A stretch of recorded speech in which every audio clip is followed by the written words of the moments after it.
ఒక అతి గొప్ప లక్ష్య సాధన హేతువుకు ఏకత్రితమవుతున్నటువంటి మనమందరము కూడా ఆ అతి గొప్ప లక్ష్య సాధన అంటే ఒక వ్యక్తిని కానీ, ఒక సంస్థని కానీ, ఒక జాతిని కానీ మార్చడం మన ఉద్దేశం కాదు. మన ఉద్దేశం ఏంటి అంటే మొత్తం ఆ యుగాన్ని మార్చేయడం.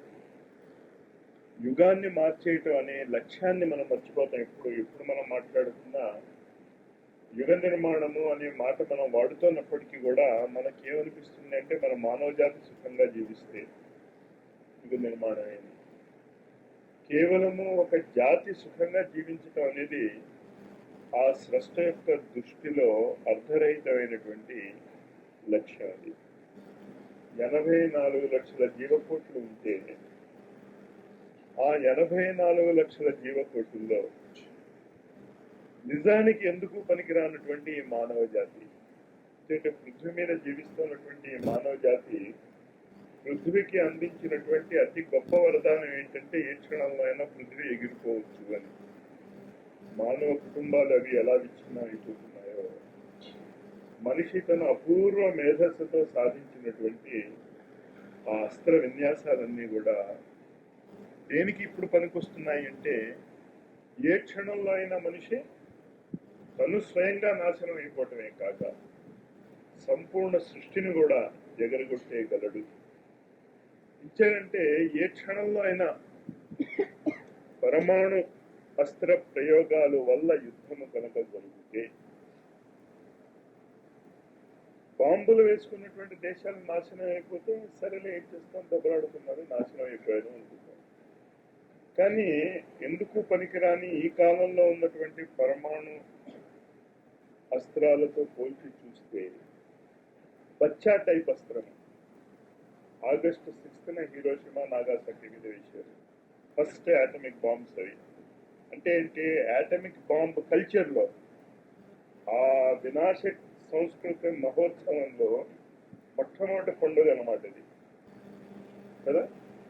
బాంబులు పేలే వాటి యొక్క వినాశ లీల ఎంత వికరాలంగా ఉంది అంటే జెనెటిక్ ఎఫెక్ట్ లో వంశానుక్రమంగా వచ్చేటువంటి మార్పులు ఇప్పటికీ జపాన్ లో ఆ చుట్టుపక్కల ఒక 4-5 కిలోమీటర్లు అసలు గడ్డి కూడా మొలవటం అన్నది అసంభవం. అసలు భవిష్యత్తులో ఎప్పుడైనా మొలుస్తుందా అంటే అసలు ఆ ప్రసక్తే లేదు. అది కాకుండా కనీసం 20 లక్షల మంది జీవితాలు, 20 లక్షల మంది జీవితాలు అంటే నా ఉద్దేశం వాళ్ళ జీవితాలు మాత్రమే కాదు, తరతరాలుగా మానవ జాతి ఎన్నాళ్ళ వరకు ఉంటుందో అన్నాళ్ళ వరకు తరతరాలుగా ఆ కుటుంబాలలో జన్యు సంబంధమైనటువంటి దోషాలు పుట్టిగా పుట్టడం, కాళ్ళు లేకపోవడం, బుద్ధే అసలు ఇడియట్ మంగోలియన్ ఇడియోసి అంటారే అంతా బాగానే ఉంటుంది కానీ బుద్ధి వాళ్ళది బాగుంటుంది. ఇలాంటి రావడానికి కారణమయ్యేటటువంటి ఆ పరమాణు శక్తిని కనిపెట్టినటువంటి మనిషి తన సుఖం కోసం యుగ నిర్మాణం చేసుకుంటున్నాడు అనే భ్రమలో ఉండకండి. ముందు కాస్త జాగ్రత్తగా అర్థం చేసుకోండి. మన యొక్క బ్యాక్గ్రౌండ్ కనుక చూసుకుంటే మన ప్రకృతి క్షమించటానికి ఏ విధమైన పని మానవ జాతికి లేదు.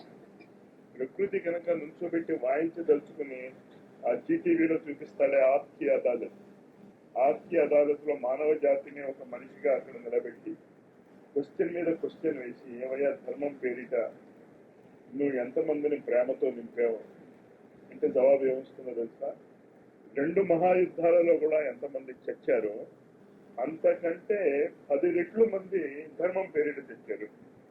మొదటి మన యొక్క ఆనందదాయకమైన బ్యాక్గ్రౌండ్ చూద్దాం.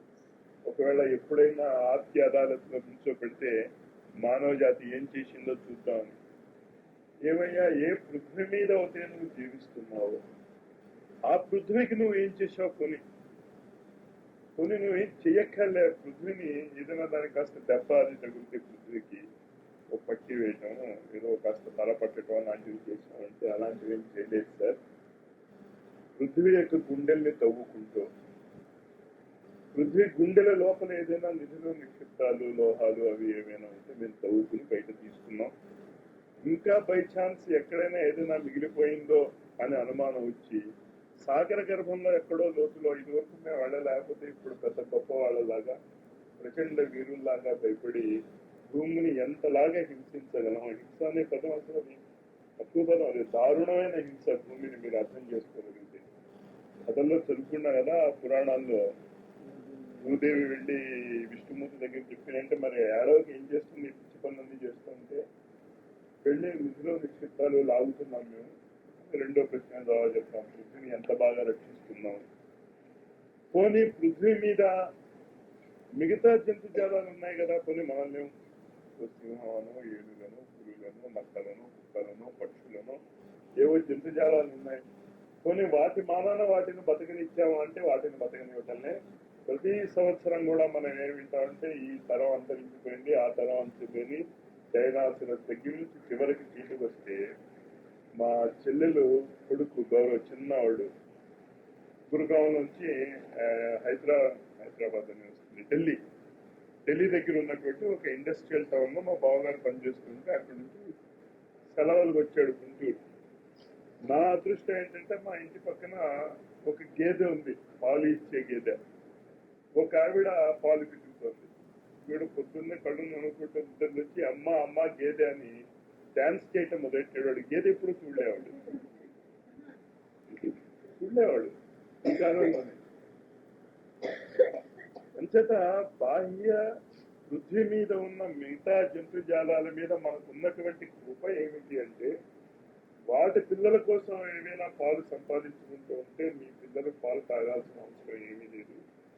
మా గౌరవం, మా పిల్లలు పాలు తాగి గౌరవం అంటే మా చెల్లెలు కొడుకు పేరు, ఎందుకంటే ఇంకేం వాడు పాలు తాగాలి. వాళ్ళ కోసం మేమందరం కూడా స్వయం శీతల యంత్రాల ఏంటవి అంటే వాడి పేరు మీకు అర్థమైంది కదా ఏంటో అవంతా మేము పెడుతున్నాము. జంతువుల పిల్లలకి మా జంతు పిల్లలకి పాలు కావాలి. అది అనదర్ మనం చేసేటటువంటి ఘనకార్యం. అంటే మానవ జాతికి గొప్పగా చెప్పుకోవడానికి మనం ఏదైనా ఒకటి చేసావేమో నేను లెక్క పెడుతున్న దానికి కాదు మాస్టర్, మీరు తప్పు చెప్తున్నారు, ఇలాంటి అధోపనులు మేము అక్కడే చేసుకోవచ్చు, చాలా మంచివాళ్ళం అని మీరు చెప్పగలిగితే చెప్పండి, నేను రిపోర్ట్ ఇస్తా గురువు గారికి, మీరు తప్పు రాశారు పుస్తకాలు అని కదా. జంతువులకి వాటికి కావాల్సిన ఆహారాలు అవి కాకుండా గుడ్లే మీరు తినండి, ఎందుకైనా మంచిది. ఆ సంతతి ఎక్కడ పెరిగిపోతుందో ఎటెక్కేడే చాలా జాగ్రత్త. తినారా వద్దా ఆ విషయం గురించి నేను చర్చించడంలే. అసలు మానవ జాతి ఆలోచన విధానం ఎలా ఉందో నేను చెప్తున్నా. అసలు ఇతరుల సుఖం కానీ, ఇతరుల పిల్లలు కానీ, ఇతర జంతు జాలాల యొక్క పిల్లలు కానీ వాడికి పట్టదంతే. అది మా వాడు బాగుంటే చాలు, చివరికి నేను బాగుంటే చాలు అనే స్థితికి వచ్చాడు. పోనీ పృథ్వీనైనా సస్యశ్యామలంగా ఉంచుదామా అంటే చెట్లు కొట్టి పారేస్తాం. జంతువుల్ని కాదు, చెట్లను కూడా మనం క్షమించాలి. ఎందుకు అంటే మాకు వేడి కావాలి, మాకు నిప్పు కావాలి. ఇప్పుడు ఏడ్చుకుంటున్నాం ఆ చెట్లు ఎలా పెంచాలి అని తెలియక ఐడిపిఆర్ఎల్ను, ఆర్పిఆర్ఎల్ను, హరిత సంవర్ధనను, గాయత్రి పరివార్ దగ్గర నుంచి చిన్న చిన్న వాళ్ళ వరకు కూడా అలాగా ఆ చెట్లని వాటిని పెంచాలని కొన్ని వేల సంవత్సరాల చరిత్ర కలిగినటువంటి పృథ్వీ పెంచిన చెట్లన్నీ నువ్వు కొట్టేసి ఈనాడు నువ్వు చెట్లు పెంచుతానంటే అప్పటికి పెంచగలవు నువ్వు. మళ్ళీ కొన్ని వేల సంవత్సరాలు వస్తే అది ఆప్కి అదాలత్ జీటీవీ సీన్ నేను చూపిస్తున్నా. ఒకవేళ కనుక అలాంటి క్వశ్చన్సే కనుక వస్తే మనం చేస్తున్నటువంటి ఘనకార్యాలు ఎలా ఉన్నాయి. పోనీ మనిషిగా మీరు మీ కుటుంబాలలో ఎంత ఆనందంగా బతుకుతున్నారు అన్న ప్రశ్నలు మనం అనవసరంగా వేసుకోవద్దు. కడుపు చించుకుంటే ఎక్కడ పడుతుంది? కాళ్ళ మీద పడుతుంది. అంచేత అసలు ఆ జోలికే మనం వెళ్ళొద్దు. ఇటువంటి బ్యాక్గ్రౌండ్ కలిగినటువంటి మానవ జాతి చరిత్రని ఉపయోగించుకుంటూ, అంటే సాధారణంగా ఎప్పుడైనా ఈ ఉద్యోగానికి దానికి ఎక్కడైనా మనం దరఖాస్తు వస్తే పాస్ట్ ఎక్స్పీరియన్స్లు అడుగుతారు. యుగ నిర్మాణ యోజనకి మనకున్న పాస్ట్ ఎక్స్పీరియన్స్లు ఇవి. అంటే యుగాన్ని మార్చేయాలి అనుకునేటటువంటి వ్యక్తులకి యుగాన్ని మార్చటంలో అనుభవం ఏం లేదు. ఎందులో అనుభవం ఉంది? యుగాన్ని నాశనం చేయడంలో పూర్తి అనుభవం ఉంది వ్యక్తులు.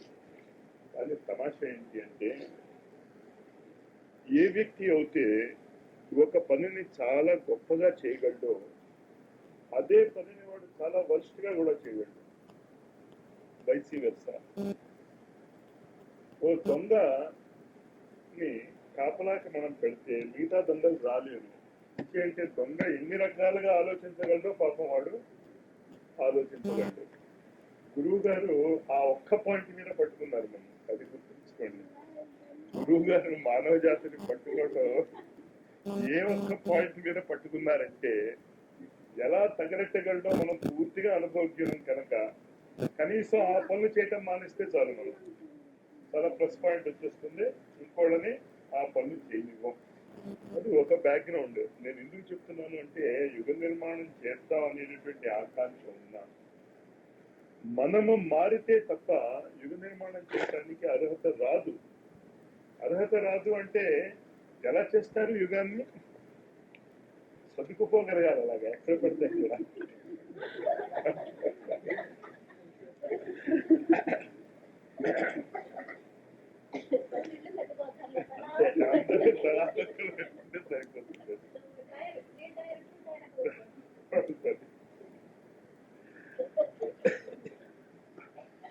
అంచేత ఆ యుగ నిర్మాణానికి కావలసినటువంటి ఆ బ్యాక్గ్రౌండ్ లో మనం ఆలోచిస్తున్నప్పుడు 3 విషయాలు సమగ్రంగా మనం అర్థం చేసుకుని సాధించగలిగితే యుగ నిర్మాణం అనే పదం ఉపయోగించడానికి అర్హత ఉంటుంది. ఉపయోగిస్తే బాగుంటుంది కూడా. మా బెనారస్ లో ఎంఏ ఇంగ్లీష్ పాస్ అయిన మా 2 స్నేహితులు ఉన్నారు. నేను రీసెర్చ్ చేస్తున్నాను కెమిస్ట్రీలో. వాడు గబుక్కుని ఎప్పుడో ఒకసారి పరిగెట్టుకు వచ్చేవారు మా ఇంటికి. అంటే నాకు అర్థం అయిపోయేది వాడు ఎందుకు వచ్చారు అంత ఆత్మీయతగా. లీవ్ అప్లికేషన్ రాయాలి ఇంగ్లీష్ లో.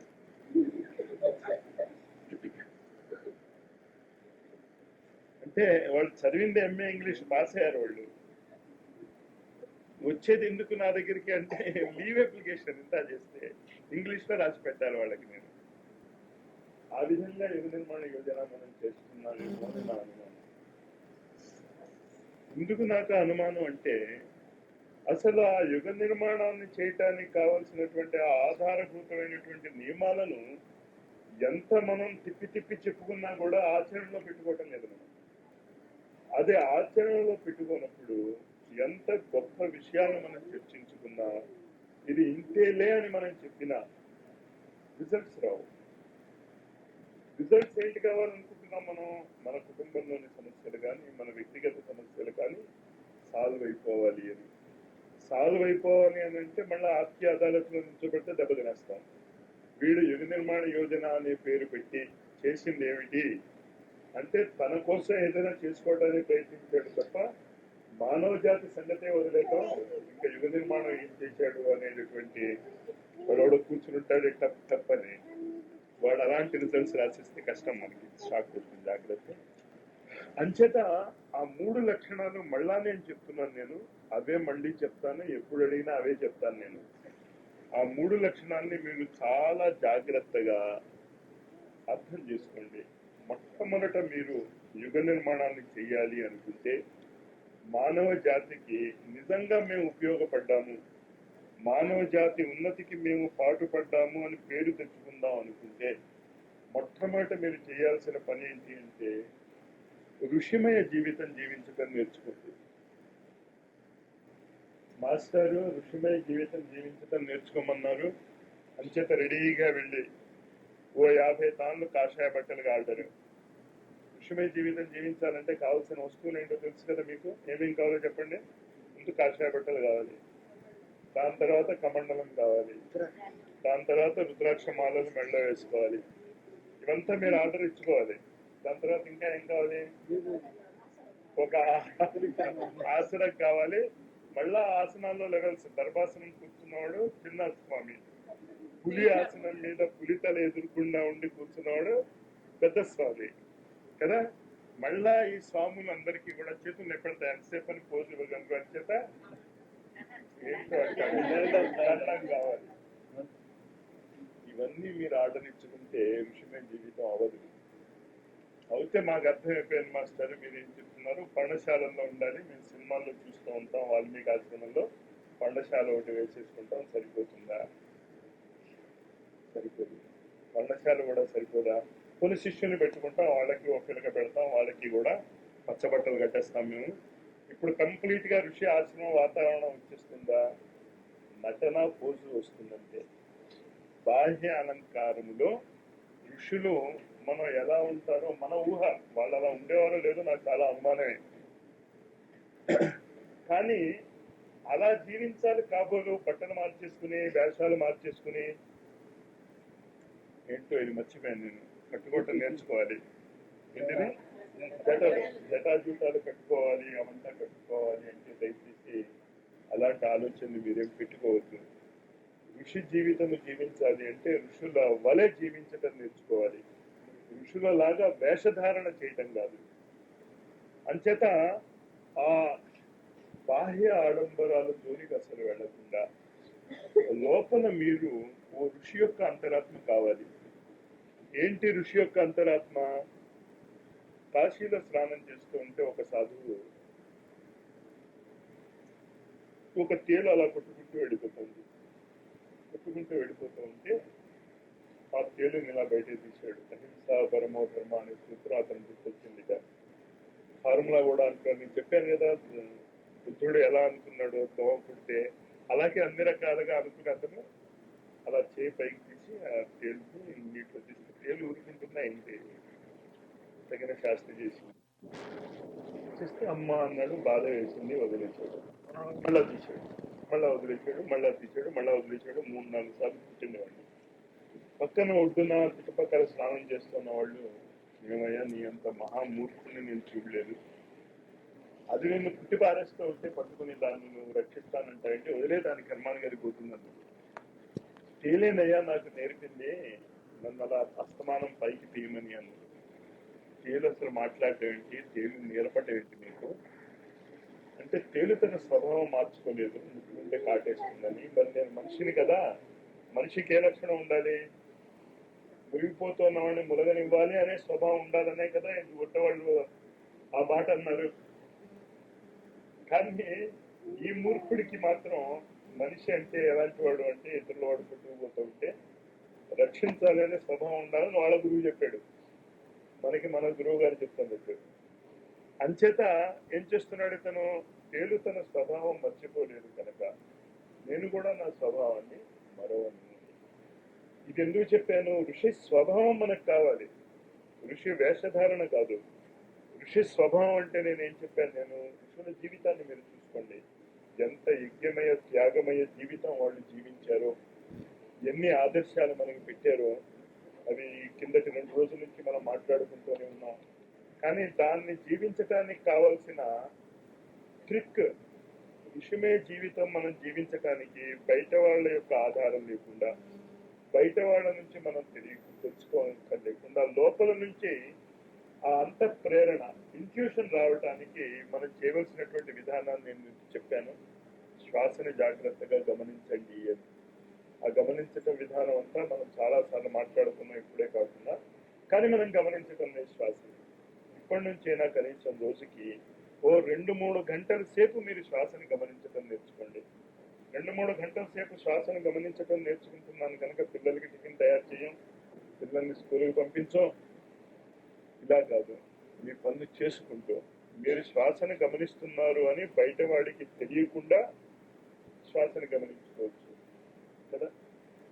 అర్థమైందని చెప్పింది. అంచేత ఇది మీరు ఆచరణలోకి పెట్టుకోండి. నా మాటలు వింటూ కూడా మీరు శ్వాసను గమనించుకోవచ్చు. హాయిగా కళ్ళు మూసుకొని లేకపోతే కళ్ళు తెరుచుకున్నాం, మీ ఇష్టం. శ్వాస లోపలికి వెళ్తుంది, శ్వాస బయటకు వెళ్తుంది, అది చూసుకుంటూ వినండి నా మాటలు. ఏమైంది అది? అది ఒక సెకండ్ వే ఆఫ్ లివింగ్ అయిపోవాలి మీకు. శ్వాసని గమనించడం అనేది ఎవరైనా మిమ్మల్ని డిస్టర్బ్ చేసి కావాలని అడ్డు చెప్తే తప్ప, లేకపోతే శ్వాసనే గమనిస్తూ ఉంటే ఏమవుతుంది? మీరు డైరెక్ట్ గా విజ్ఞానమయ కోశంలో ప్రవేశిస్తారు. విజ్ఞానమయ కోశంలో ప్రవేశించటమే ఋషిమయ జీవిత విధానం. విజ్ఞానం ఏది మంచిది, ఏది మంచిది కాదు, ఏది నిత్యము, ఏది నిత్యము కాదు. నిన్న ఒకతను ఉన్నాడు, రవి విడిపోయాడేమో. నిన్న ఒకతను ఒక ప్రశ్న ఏదో సందర్భంగా వేస్తే, మన కంటికి ఎదురుకుండా ఇటుక కనిపిస్తుంది, కానీ విజ్ఞాన పరంగా మనం చూస్తే అది ఇటుక కాదది ఖాళీ ప్రదేశము. ఇంచేత పరమాణువులో చాలా ఎంటీ స్పేస్ ఉంటుంది. ఆ ఇటుకలో అంతా కూడా ఏంటి, పరమాణువులతో నిండి ఉంటుంది. కనుక జల్లెడు మనకి ఎదురుకుండా కనిపించిన పెద్ద పెద్ద కన్నాలు ఉన్న జల్లెడు ఉందనుకోండి, ఒక గీతో రెండు గీతలో ఇలా వైర్లు కనిపిస్తాయి, మిగతాదంతా ఏంటుంది అక్కడ ఖాళీ ప్రదేశం ఉంది. అదే విధంగా ఇటుక ముక్క కనిపిస్తుంది. ఇప్పుడు మీరు విజ్ఞానమయ కోశంతో చూస్తే, ఆ విజ్ఞానమయ కోశంతో చూసినప్పుడు ఇటుక ఇటుకలా కనిపించదు మీకు. ఎలా కనిపిస్తుంది? చాలా ఖాళీ ఉన్నటువంటి ప్రదేశం లాగా ఎలాగ కనిపిస్తుందో, కానీ కంటికి మాత్రం ఎలా కనిపిస్తుంది? అది సాలిడ్ గా కనిపిస్తుంది, గట్టిగా కనిపిస్తుంది. దాని ఉపయోగం కూడా సాలిడ్ గానే ఉంటుంది, కాళ్ళ మీద దాని మీద పడితే. కానీ విజ్ఞానమయ కోశ పరంగా చూసినప్పుడు అది ఎలా కనిపిస్తుంది? చాలా ఖాళీ ఉన్నట్టు ఎలా కనిపిస్తుందో, ప్రతి వ్యక్తిలోనూ కూడా ఆ శూన్య ప్రదేశమే, ఆ భగవతత్వమే మనకి కనిపించటం మొదలెడుతుంది. అది కనిపించటం మొదలెట్టినప్పుడు మాస్టారు నేను శ్వాసను చూడటం నేర్చుకున్నాను అని చెప్పండి నాకు. అంటే మాస్టారు నేను ఇవాళ 20 గంటలు శ్వాసను చూశాను, మాస్టారు రేపు ఇవాళ నేను 36 గంటలు చూశాను. ఎలా చూశారు అంటే 24 గంటలు మెలకువలో, కలలో 6 గంటలు చూసినట్టు కలగన్నాడు అదే రోజు. మొత్తం ఎంత అయింది? 30 గంటలు శ్వాస చూసుకున్నాడు. కానీ కళ్ళు తెరిచి చూస్తే ఈ అన్ని లక్షణాలు మన లక్షణాలు లాగే ఉంటే లాభము లేదు. అంచేత ఆ విజ్ఞానమయ కోశంలో మీరు వెళ్ళినప్పుడు సర్వత్రా వ్యాపించి ఉన్నటువంటి ఆ పరమాత్మ మీ దృష్టికి కనిపిస్తే, అందులో గత 300 సంవత్సరాలుగా స్వరాజ్య అనేటటువంటి ఒక విశేషమైనటువంటి కిరణం చాలా బాగా పనిచేస్తుంది. ఆ కిరణం పనిచేయటం వల్ల ప్రతివాడికి ఏం కావాలంటున్నాడు? స్వరాజ్యం కావాలంటున్నాడు. అంచేత ఏ విధమైన ప్రేరణ వచ్చినా, మీరు ఎంత గొప్ప ప్రేరణ, ఎంతో గొప్ప పని మేము చేసేస్తున్నాం అన్నా, దాని అంతటికి కారణం ఏంటి? ఆ సూర్యుడి యొక్క కిరణాలే. మిగతా 12 రకాల కిరణాలలో 5 రకాలైనటువంటి కిరణాలు ఈ భూమి మీద తాము చేయవలసిన పని పూర్తి చేసుకుని వెళ్ళిపోయాయి. ఆ కిరణాలు ప్రస్తుతం భూమి మీదకి రావటం లేదు, భూమి పక్క నుంచో ఎక్కడి నుంచో వెళ్ళిపోతాయి. కానీ ఈ తోకచుక్కలు అవి వస్తున్నప్పుడు ఏమవుతుందంటే, ఆ సూర్యుడి యొక్క కిరణాలు కొన్ని పరిస్థితుల్లో మళ్ళీ మన వైపుకి తిరుగుతాయి, డిఫ్లెక్ట్ అవుతాయి. ఆ డిఫ్లెక్ట్ అవటం వల్ల కొన్ని కష్టాలు అవి మనకి వస్తాయి. కానీ కష్టాలు అవి రావటానికి కారణం పాపం తోకచుక్క గారు కాదు, వాటికి తెలియదు కూడా. అసలు ప్రమాదం ఎక్కడ జరుగుతుంది? పృథ్వీకి అనవసరమైనటువంటి 5 కిరణాలు ఏదైతే తమ ఎవల్యూషన్ ని, సైకిల్ ని పూర్తి చేసుకుని బయటకు వెళ్ళిపోయాయో, అవి అప్పుడప్పుడు మళ్ళా మన మీదకి వస్తూ ఉంటాయి. కానీ ఆ తోకచుక్కల ప్రభావాలు ఇప్పుడిప్పుడే ఏం లేవు. దాని చేత దాని గురించి మనం ఆలోచించక్కర్లే. కానీ ఆ మిగతా 7 రకాల కిరణాలలో స్వరాజ్యము అనేటటువంటి కిరణము భౌతికమైనటువంటి స్వరాజ్యమే కాకుండా మీ శరీరంలో మీరు స్వరాజ్య స్థాపన చేసుకోవటానికి కూడా ఉపయోగపడుతుంది. మనలో మనం స్వరాజ్య స్థాపన చేసుకోవటం అంటే అర్థం ఏంటి? ఆత్మజ్ఞానం తెచ్చుకోవటం, అంతే కదా. నా మీద ప్రస్తుతం ఇంద్రియాల కంట్రోల్ ఉంది, ప్రస్తుతం మనస్సు యొక్క కంట్రోల్ ఉంది, లేకపోతే బయట వ్యక్తుల యొక్క కంట్రోల్ ఉంది. అలాంటి కంట్రోల్ అవి లేకుండా ఆ సూర్యుల్లోంచి వస్తున్నటువంటి స్వరాజ్ అనేటటువంటి కిరణము భారతదేశానికి, మిగతా దేశాలకి స్వరాజ్యం ఇవ్వటం కాకుండా అనేక మంది మహావ్యక్తులు ఆ స్వరాజ్ అనే కిరణాన్ని ఉపయోగించుకుని వాళ్ళు గొప్పవాళ్ళు అయ్యారు. రమణ మహర్షి, అరవిందో, దయానంద సరస్వతి, చాలా పేర్లు మీరు చెప్పుకోవచ్చు. వీళ్ళందరూ కూడా ఉపయోగించుకుంటున్నది ఏంటి? ఆ కిరణాన్ని ఉపయోగించుకుంటున్నారు. ఆ కిరణాన్ని మనం ఇక్కడ కూడా ఉపయోగించుకోబోతున్నాం యజ్ఞంలో కూడా. కానీ యజ్ఞంలో ఉపయోగించుకుంటున్నప్పుడు మనం ఒక ప్లస్ పాయింట్ మిగతా వాళ్ళకంటే ఏంటి అంటే, మనం ఆ 12 రకాల కిరణాల గురించి మాట్లాడుకుంటాం మనం. అది ద్వాదశాదిత్య స్తోత్రంలో ఆ 12 కిరణాలు ఎలా పనిచేస్తాయో చెప్పబడి ఉన్నాయి. ఇందులో ఏది మంచిది ఏది చెడ్డది అని కాదు. చలి వేస్తూ ఉంటే సూర్యుడు వస్తే బాగుంటుంది, ఎండగా ఉంటే మేఘాలు వస్తే బాగుంటుంది. అంచేత మేఘాలు ఉండటం మంచిదా? Non sense. మీకేం కావాలో ఆలోచించుకోండి. అంచేత ఆ 12 రకాల ద్వాదశాదిత్యుల్లో ఎప్పుడు ఏ రోజు ఏ విధమైనటువంటి ఆదిత్యుడిని మనం పట్టుకోగలిగితే ఏ విధమైన ఫలితాలు వస్తాయని గౌతమి నది ఒడ్డున, గోదావరి నది ఒడ్డునే ఉండేవాడు గౌతముడు అనేటటువంటి ఋషి. 12-13 సంవత్సరాలు బట్టి ఒక్క చుక్కు నీరు లేకుండా మొత్తం భారతదేశం ఎండిపోయి ఉన్నప్పుడు భారతదేశంలో ఉన్న మనుషులందరికీ ఆయన భోజనం పెట్టేవాడు అక్కడ ఆయన ఆశ్రమంలో. ఈ ద్వాదశాదిత్యుల్ని యజ్ఞ విధానాన్ని అనుసరించి పొద్దున్న నాటడం, మధ్యాహ్నం కొయ్యటం, భోంచేసేయటం, మళ్ళా మధ్యాహ్నం నాటడం, సాయంత్రం కొయ్యటం. అవన్నీ కాకబంకదలా ఏమీ కాదు, అంతా మీరు చేయొచ్చు ఈ ద్వాదశాదిత్య స్తోత్రాల్లో ఉన్నటువంటి ఆ మంత్రాన్ని అర్థం చేసుకుని. కానీ టీవీ రిపేర్ చేస్తానని చెప్పి టీవీ మెకానిజమే తెలుసుకోకుండా, టీవీ అంటే ఏంటో తెలుసుకోకుండా బయలుదేరామనుకోండి, అలాంటి పని మనం యజ్ఞ విధానంలోని రహస్యాలు చేయకుండా బయలుదేరుతున్నాం మనం. కానీ టీవీ గురించే మీరు నేర్చుకోవాలంటే ఎన్ని సంవత్సరాలు కష్టపడాలి? మినిమం 2-3 years మీరు కష్టపడితే కానీ ఆ టీవీ యొక్క ఆస్పెక్ట్ బాగు చేయటం మనకి రాదు. అలాగే యజ్ఞ విధానాల్లో ఉన్నటువంటి ఇంట్రికసీస్ అంతా మీరు నేర్చుకోవాలంటే ఎప్పుడో అమెరికాలో పెట్టేసేట అగ్ని విద్య అని స్కూలు, కాలేజీ. కానీ ఎక్కడైనా వీలవుతే మన వాళ్ళు అందరూ కలుసుకుని ఒక కాలేజీ లాంటిదో ఒక స్కూల్ లాంటిదో కనీసం పార్ట్ టైంగా ఈ యజ్ఞ విద్యను నేర్చుకోవడానికి ముందు కర్మకాండ నేర్చుకోవాలి. ఇదంతా మీకు వచ్చును కనుక ఈ ఎక్స్ప్లెనేషన్ ఇస్తే నేను చెప్తే మీకు అర్థం అవునట్టుంది. అసలు యజ్ఞం అంటేనే ఏంటో తెలియని వాడిని కూర్చోబెట్టేసి మీకేమీ తెలియదే అంతరిక్షంలో ఉన్న దేవతలందరూ ఇక్కడ పలుకుతారు అంటే ఇప్పుడు పారిపోతారు. అంచేత యజ్ఞ కర్మకాండ నేర్పాలి. యజ్ఞ కర్మకాండ నేర్చుకున్న వాళ్ళకి యజ్ఞం వెనకాతలు ఉన్నటువంటి విశిష్టత నేర్పాలి. మళ్ళా అక్కడ స్పెషలైజేషన్ వస్తుంది. ఆ స్పెషలైజేషన్ లో మీలో చాలా మంది రెడీగా ఉన్నారు, లేకపోతే ఇంతమంది ఇన్ని రకాల శక్తిపీఠాలు స్థాపించలేము. కొందరు గంధర్వులతో స్నేహం చేయవచ్చు, కొందరు కింపురుషులతో స్నేహం చేయొచ్చు. పెద్ద బాల శిక్షలో ఇదివరకు ఇవంతా ఉండేవి. పెద్ద బాల శిక్ష పుస్తకం విన్నావా బాబు ఎప్పుడైనా? ఉందా? ఇక్కడ తెలిసే. అంచేత పెద్ద బాల శిక్షలో ఈ డీటెయిల్స్ అన్ని ఉన్నాయి. కానీ మనం తర్వాత చూసుకుందాం. ప్రస్తుతం ఏం చేసామంటే అగ్నిదేవుడిని పిలిచాక ఈయన్ని మన యొక్క భావన ఆ దేవతల దగ్గరికి తీసుకెళ్లి దానికి అనుకూలమైనటువంటి వాతావరణం మాకు ఇవ్వండి అని చెప్పి 3 ఆహుతులు వేద్దాం. తీసుకోండి హవన సామాగ్రి చేత్తో. మంత్రం చెప్తాను, మంత్రం అర్థం కూడా చెప్పాక స్వాహా చెప్తాను నేను. కానీ మీరు మంత్రం అర్థం నోట్తో ఇప్పుడు చేసినట్టు చేయక్కర్లే. కొంచెం కొత్త మంది కూడా ఉన్నారు కనుక వాళ్ళకి అర్థం అవుతుందని 3 ఆహుతులు వేసాక పక్కకి వెళ్ళిపోండి. మనం వస్తారు అందరూ 3 ఆహుతులే. చివరిలో విశేష ఆహుతులు మర్చిపోకండి. ఓం భూర్భువః స్వః తత్సవితుర్వరేణ్యం భర్గో దేవస్య ధీమహి ధియో యో నః ప్రచోదయాత్. నా యొక్క మనోవాక్కాయ కర్మలలో ఆ శ్రేష్టమైన సవితా తేజస్సును, అజ్ఞానాంధకారాన్ని పోగొట్టే దివ్యమైన శక్తిని ధారణ చేస్తున్నాను. ఇది మా బుద్ధులను సన్మార్గము వైపు ప్రేరణ చేయుగాక. స్వాహా. ఇదం నమః. ఓం భూర్భువః స్వః తత్సవితుర్వరేణ్యం భర్గో దేవస్య ధీమహి ధియో యో నః ప్రచోదయాత్. నా యొక్క మనోవాక్కాయ కర్మలలో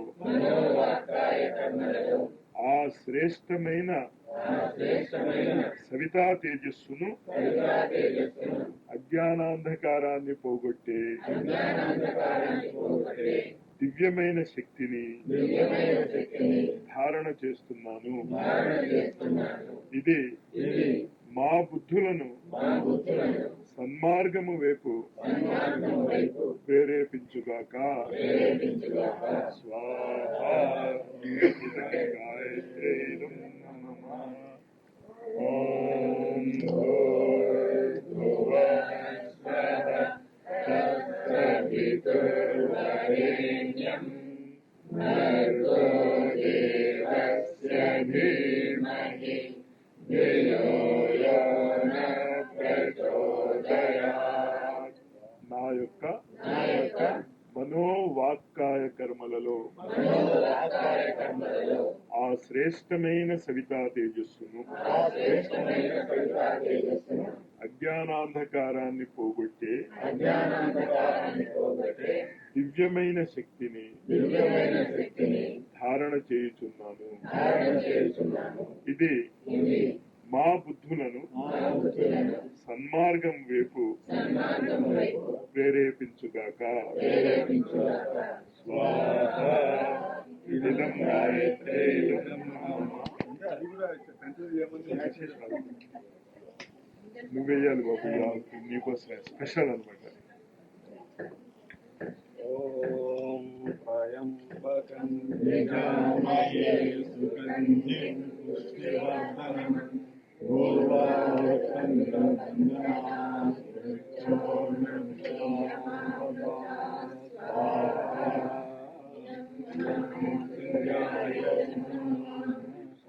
ఓం త్రయంబకం యజామహే సుగంధిం పుష్టివర్ధనం పూర్వార్కమివ బంధనాత్ మృత్యోర్ముక్షీయమామృతా స్వాహా.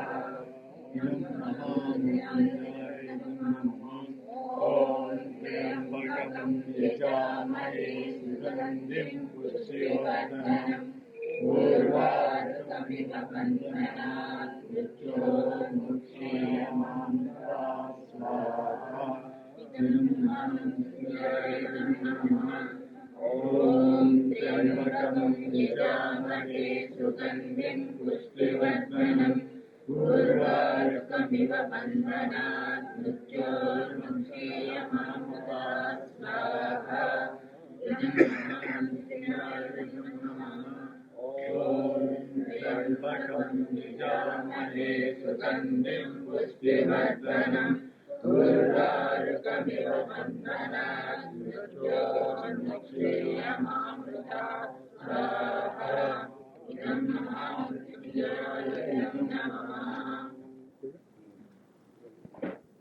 దాని తర్వాత సృష్టికృతము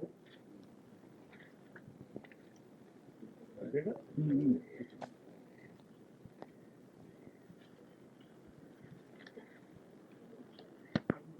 5 సార్లు గాయత్రి మంత్రాన్ని ఉచ్చారణ చేస్తూ ఈ సృష్టికృత హోమం వేద్దాం. సృష్టికృత హోమంతో గాయత్రి మంత్రాలతో లింక్ ఏంటి అంటే బలివైశ్య దేవని ఒక ప్రక్రియ చెప్తూ ఉంటారు గురువు గారు. దాన్ని కూడా ఈరోజు పుట్టినరోజు నాడు కలిపేద్దాం. అది పంచకోశాలకి కూడా అందరికీ ఉపయోగపడుతుంది కనుక నిశ్చిత. ఇప్పుడు గాయత్రి మంత్రం చేస్తున్నప్పుడు ఇందాక గాయత్రి మంత్రం యొక్క అర్థం చెప్పుకున్నాం కదా, అది మనసులో సూపర్ ఇంపోజ్ చేయండి. ఓం నా యొక్క భూర్భువస్వ మనోవాక్కాయ కర్మంలో తత్సవితుర్వరేణ్యం శ్రేష్ఠమైన తత్వ తేజస్సు భర్గో దేవస్య ధీమహి అజ్ఞానాంధకారాన్ని పోగొట్టి దివ్యమైన శక్తిని ధీరమైన ప్రచోదయాత్ మా బుద్ధులు సన్మార్గంకు ప్రేరేపించుతున్నది. స్వాహ.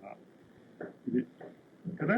అంచేత అటు గాయత్రి మంత్రం ఉచ్చారణ చేస్తాం, లోపల ఈ భావం కంటిన్యూ చేయండి.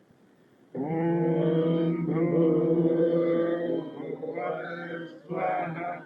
తత్సవితుర్వరేణ్యం భర్గో దేవస్య ధీమహి ధియో యో నః ప్రచోదయాత్.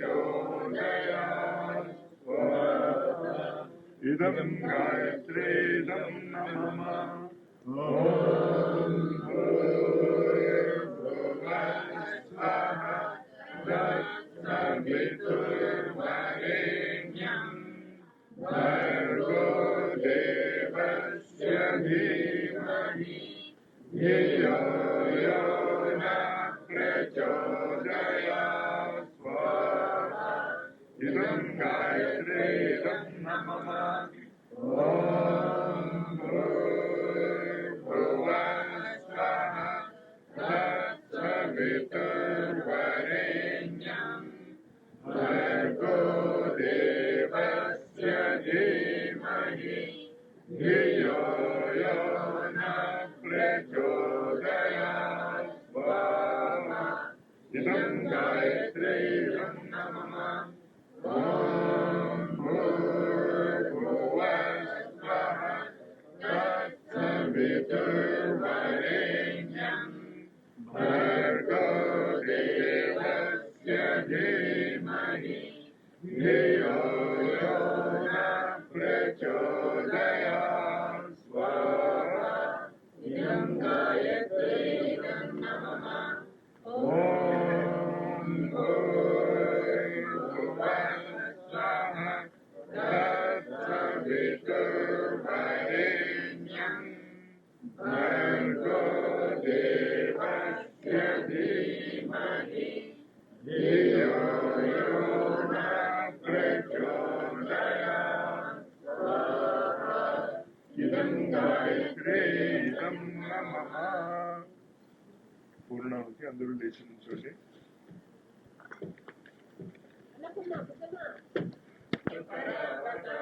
सुपूर्णा पुनरावता वस्नेव विक्रीणावः विषमृगं शतक्रतो स्वाहा ॐ सर्वं वै पूर्णगुं स्वाहा ॐ सर्वं वै पूर्णगुं स्वाहा ॐ सर्वं वै पूर्णगुं स्वाहा ॐ सर्वं वै पूर्णगुं स्वाहा ॐ सर्वं वै पूर्णगुं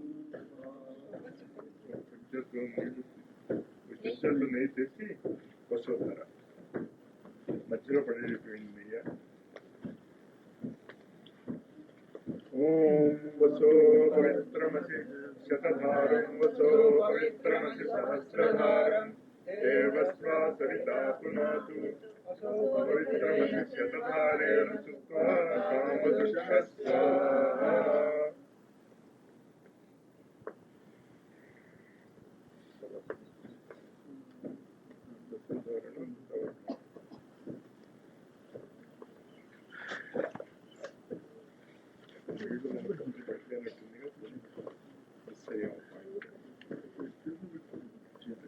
ॐ तनुपाग्नेसि तन्वं मे पाहि ॐ आयुर्दाग्नेसि आयुर्मे देहि ॐ भक्त्योदाग्नेसि भक्त्यो मे देहि ॐ अग्नेन्द्रे तन्वा ऊनं तन्वः प्रण ॐ मेधा मे देवस्मिता आदरातु ॐ मेधा मे देवी सरस्वती आदरातु ॐ मेधा मे अस्मिनो देवा वादत्तां पुष्करस्रजौ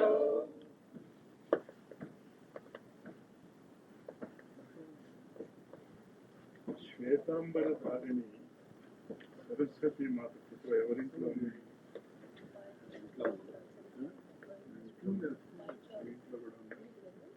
మీ ఇంట్లో బాబు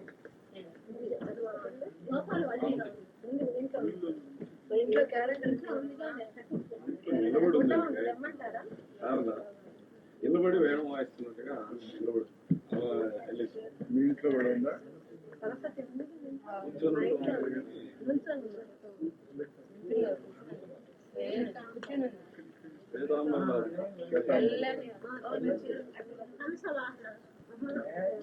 నల్లటి వస్త్రము వీణ వాయిస్తుంది. భస్మం తీసుకోండి. ఈ భస్మం యొక్క అంతరార్థం మీకు తెలుసు కదా, నిన్న చెప్పుకున్నాం మనం. మన యొక్క ఆలోచనలు యజ్ఞమయంగా ఉండాలి, మన యొక్క వాక్కు యజ్ఞమయంగా ఉండాలి. మన పనిచేయాలి, మన యొక్క వాక్కు యజ్ఞమయంగా ఉండాలి, మన యొక్క కర్మలు యజ్ఞమయంగా ఉండాలి, మన యొక్క భావనలు యజ్ఞమయంగా ఉండాలి. అది మొత్తం యజ్ఞం చేయటంలో మన ఉద్దేశం ఏంటంటే మన ఆలోచనలు, మన వాక్కు, మన కర్మలు, మన భావనలు యజ్ఞమయంగా మారాలి. అప్పుడు యజ్ఞం యొక్క ఉపయోగం. ॐ त्रायशं जमदग्नेर्निललाटे ॐ कश्यपस्य त्रायशमिति ग्रीवायाम् ॐ यद्देवेशत्रायशमिति दक्षिणबाहुमूले ॐ त्रायशं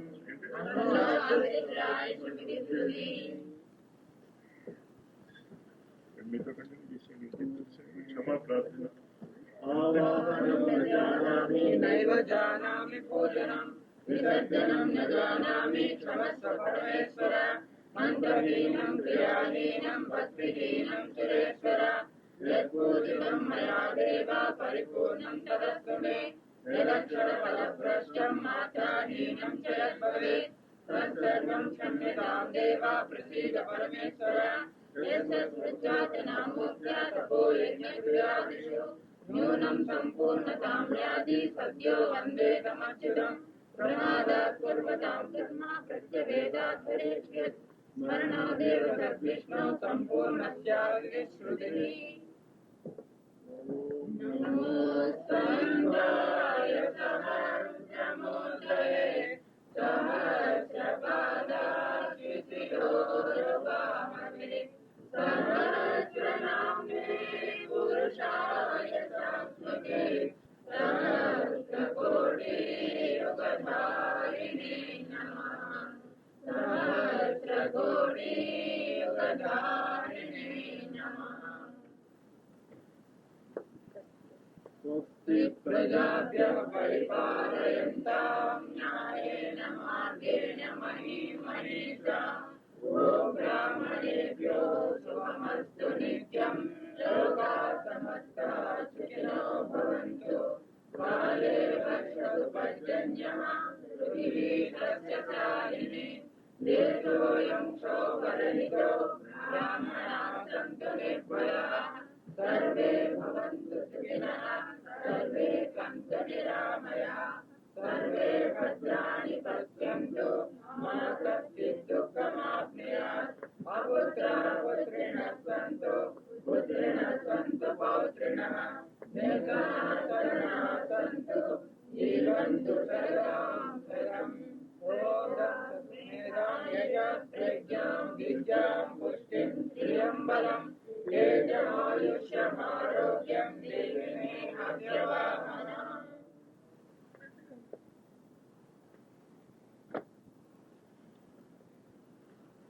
ॐ शान्तिरन्तरिक्षगुंशान्तिः पृथिवी शान्तिः आकाशशान्तिः ओषधयशान्तिः वनस्पतयशान्तिः विश्वे देवाः शान्तिः ब्रह्म शान्तिः सर्वगुं शान्तिः शान्तिरेव शान्तिः सामा शान्तिरेति ॐ शान्ति शान्ति शान्तिः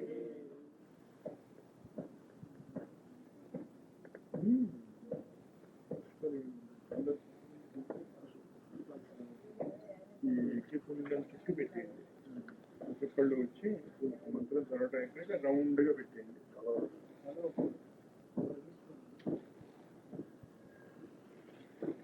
లేదు మీకు ఇంట్రెస్ట్ ఉంటే అక్కడ గాజులు ఎక్కడైనా సరే అక్కడే పెట్టండి.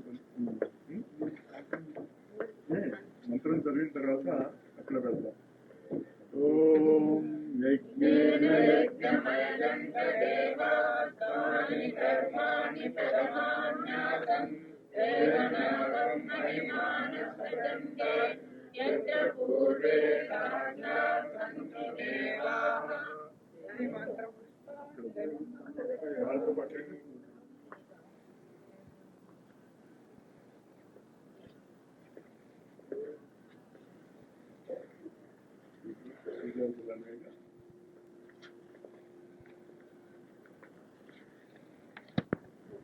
దక్షిణ